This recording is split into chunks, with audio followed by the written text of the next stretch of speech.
Hello viewers, I am Kausalya. Today we are going to solve problem number 5 under the topic Nyquist plot. The problem is for the system, this is the given transfer function.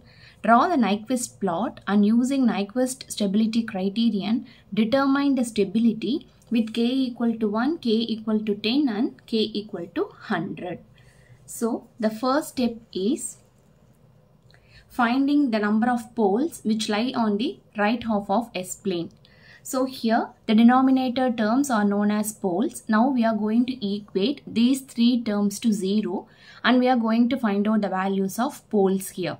So here the value S square is 0, then what about the pole? It is 0. That is, in origin we are having 2 poles.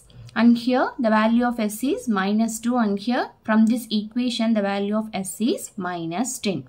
So here when you observe, 2 poles are at origin and one pole is at minus 2 and another pole is at minus 10. So when you draw it in S-plane, here it will be like this. 2 poles at origin, one pole at minus 2 and one pole at minus 10. Right. So all the 3 poles are lying on the left half of S-plane. So number of poles lying on the right half of S-plane is 0. Right. Then the next step is number of encirclement.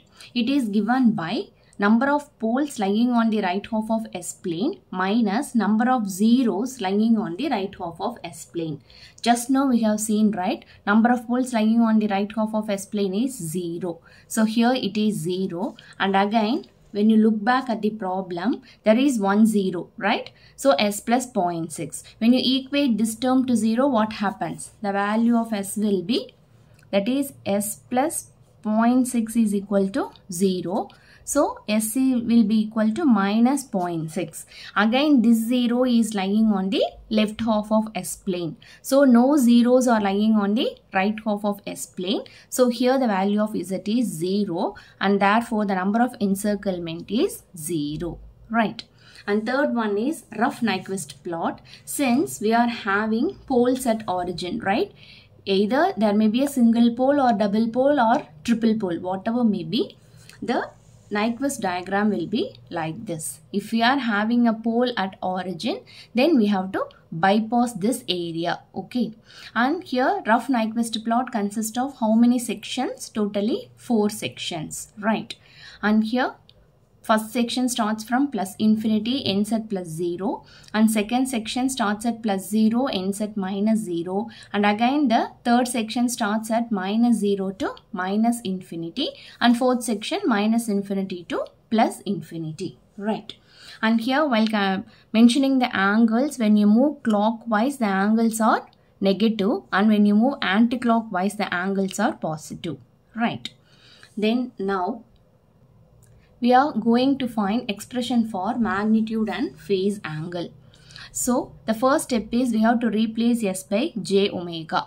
Here it is done, and the next step we are just simplifying the values. So how to find the magnitude? You have to square the elements as well as you have to take the square root, right? Both should be done together. So here 10k, here square root of omega square, that is omega plus 6 the whole square, and here again omega square, and here omega plus 2 the whole square, and here the omega plus 10 the whole square. We are taking square root for all the 3 terms, right? Now we are going to frame expression for phase angle. So as usual, it is nothing but tan inverse of imaginary coefficient divided by real term. So here in the numerator we are having a term, right? So here for this we are writing as tan inverse of omega divided by 6. And here we are having omega square, right? So a single omega contributes an angle of 90 degree. So omega square contributes 180 degree. And again for this expression tan inverse of omega by 2. And here for this tan inverse of omega by 10. Since these 3 terms are in denominator, I am going to move these 3 terms to the numerator part. So here I am including a minus. So you see minus 180 degree and minus tan inverse of omega by 2 and minus tan inverse of omega by 10. Right. Next we are going to analyze section wise. So here our section 1, where it starts at infinity and it ends at 0, right? So keep these points in mind. So for section 1 starting point, the value of omega is infinity and in ending point omega is 0. So now we are going to substitute these values and find out the value of magnitude and phase angle. So this is the expression for magnitude, right? When you substitute omega as infinity, what happens? Here omega will be replaced by infinity, right? So anything divided by infinity is 0, right? Now again substitute the value of infinity in the expression for phase angle. So when you substitute, what happens? You see tan inverse of infinity minus 180 minus tan inverse of infinity and again minus tan inverse of infinity, right? So tan inverse of infinity will give you 90 degree, right? So let me show you 90 minus 180 minus 90 and minus 90, right? Now this plus 90 and minus 90 cancels each other and minus 180 minus 90 gives you an angle of minus 270 degrees. So here it is written that, right? And next thing is omega tends to 0. So when you substitute 0 here, what happens? Anything divided by 0 becomes infinity. And again when you substitute 0 in the phase angle, what happens? All these terms reduces to 0. This one and finally this one. So the angle will be minus 180 degree, right? Now to find the angle of rotation, so 180 minus of minus 270. So the answer is plus 90 degree. So we have to rotate 90 degree in anti-clockwise direction. Now we are moving to section 2.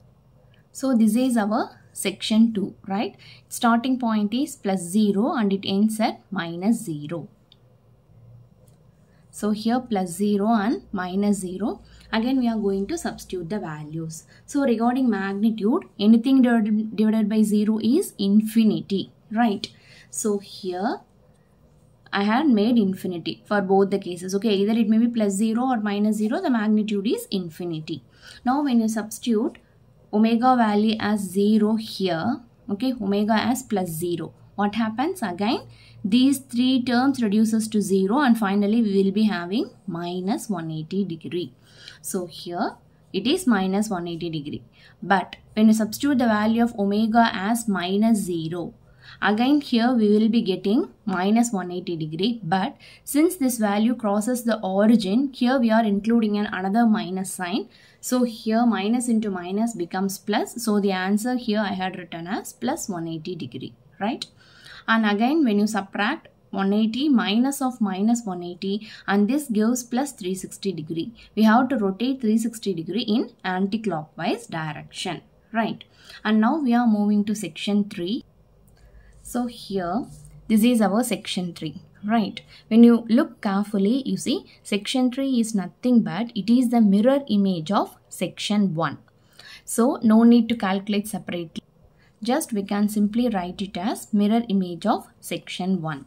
And finally section 4, it is not needed because the limits are plus infinity and minus infinity. Step 5 is rationalizing. So again this is our given problem. So write it as such. And here we have to replace we have to change the signs of this imaginary term. So here j omega whole square. So here I am multiplying with minus of j omega square. And again j omega plus 2, right? And here 2 minus j omega. And here it is j omega plus 10. That is 10 plus j omega, right? So here I had written as 10 minus j omega. So here I am going to multiply and divide by these terms so that the original value won't get affected. And the next thing is we are going to simplify. So here you see I am having j omega square. So j omega square, what will be the final answer? This will be giving minus omega square, right? And here again j omega whole square, this will give you minus omega square, but here you see we are having another minus sign. So what happens? This will become plus omega square. So omega square minus omega square into omega square will gives you minus omega to the power 4, right? Yes. Then the next thing is, again, this is of the term, just you can write it as 2 plus j omega, right? Both are same since it is addition, right? So here we are having, assume we are having 2 plus j omega. No need to assume, you can write it like this, right? 10 plus j omega. So you see here 2 plus j omega and here 2 minus j omega. So a plus b, here a minus b. So what will be the answer? A square minus b square. So when you solve here, you will be getting the answer as omega square plus 4. Similarly, this is 10 plus j omega and this is 10 minus j omega. Again the same formula, a plus b, a minus b. When you solve, the answer is omega square plus 100. Right. Now, here these two terms, you see, in the numerator I am having an omega square and here I am having minus omega to the power 4.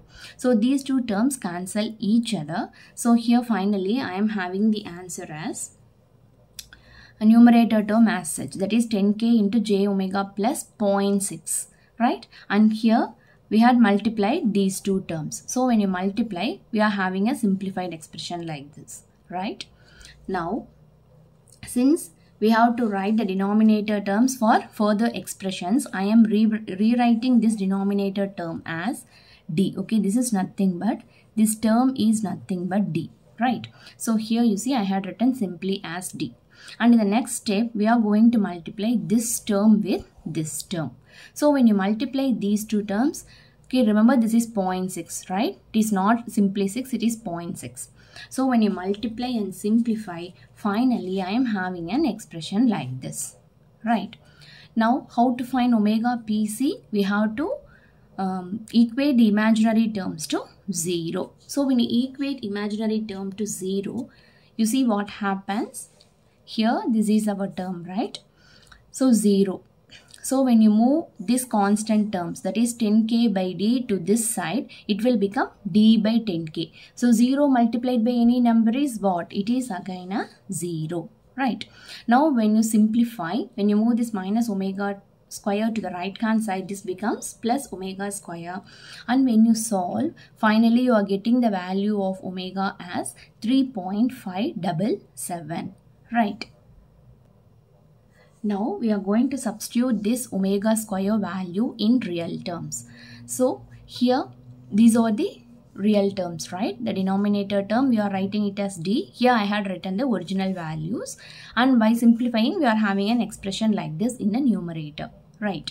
Now we are going to substitute this omega square value because you see we are having lot of omega square terms, right? So just directly consider omega square term, it will be easy.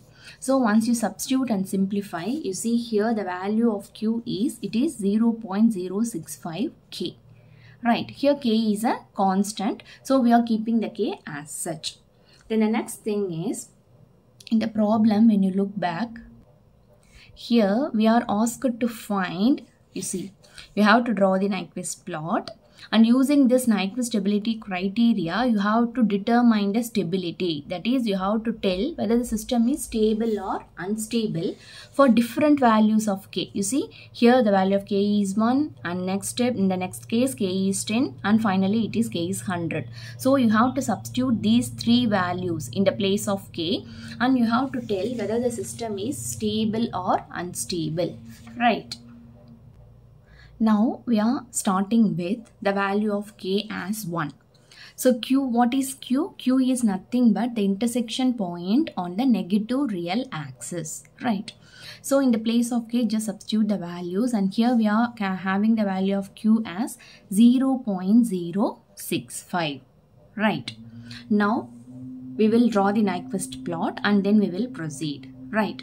So to draw the Nyquist plot, we had already done the section analysis, right? So we have to consider section 1, section 2 and section 3, right? So this is our section 1, okay? It starts at 0 minus 270 and it ends at infinity minus 180 degree. So this is my minus 270 degree line, right? And it has to be rotated 90 degree in anti-clockwise direction. So here it starts at minus 270 degree. So 0 minus 270 degree. We have to rotate 90 degree anti-clockwise. So here you see we are moving in anti-clockwise, and when it covers one quadrant, we are saying 90 degree is completed, right?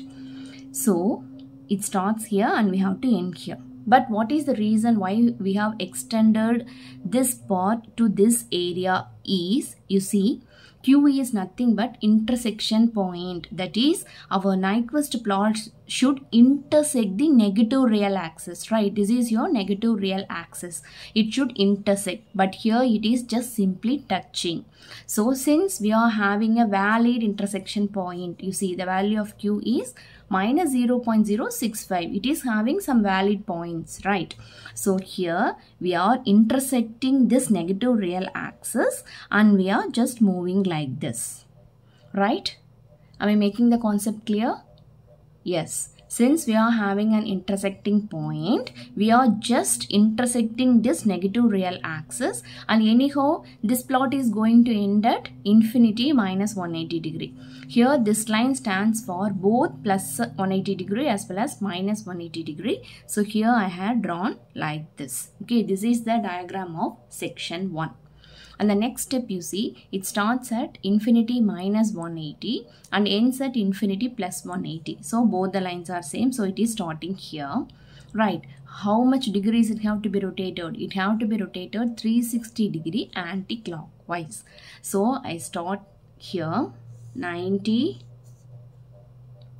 you see, 90, 180, 270 and 360. Okay, a complete circle. So it has rotated 360 degree. This is your section 2. And what about section 3? It is nothing but mirror image of section 1, right? So this is our section 1. So I am drawing an exact mirror image of section 1 here. So it will be like this, and this is your section 3, right? So finally we have drawn our Nyquist plot. Now we have to tell whether the system is stable or unstable. Here the arrow mark, it should be in anti-clockwise direction. It is mandatory to mark the arrow marks, right? And the radius is, as we all know, it is maximum. So the value of radius is infinity. And now you see, when you look at the intersection point, what is the value? It is 0.065. So this is our intersection point, right? So the value is minus 0.065. Now, where our minus 1 point will lie? Either it will lie here or it will lie outside. So this is 0.06, right? So automatically minus 1 will lie in this line, that is somewhere outside. Here I am taking here. Okay, the minus 1 is lying here.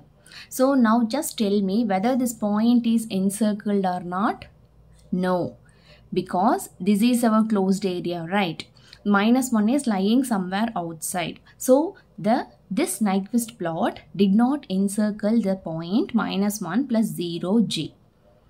So, right. So the number of encirclement is 0, and this matches with our step number 2. So here the number of encirclement is 0. Therefore the system is stable when the value of k is 1, right? Now we are moving to our second case. The value of k is 10. So when you substitute the value of k as 10, what happens? Here the answer is minus 0.65. So again the procedure for drawing the Nyquist plot is same, right? Only the value of k is differing. So just draw the same Nyquist plot, right? And here the value of q is minus 0.65. So this is our intersection point, and this point value is minus 0.65.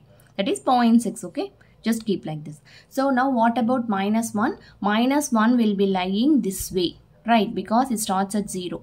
0, 0.1, 0.2, 0.3, 0.4, 0.5, and this is 0.6. So 0.7, 0.8 and 0.9 minus 1 will be lying here.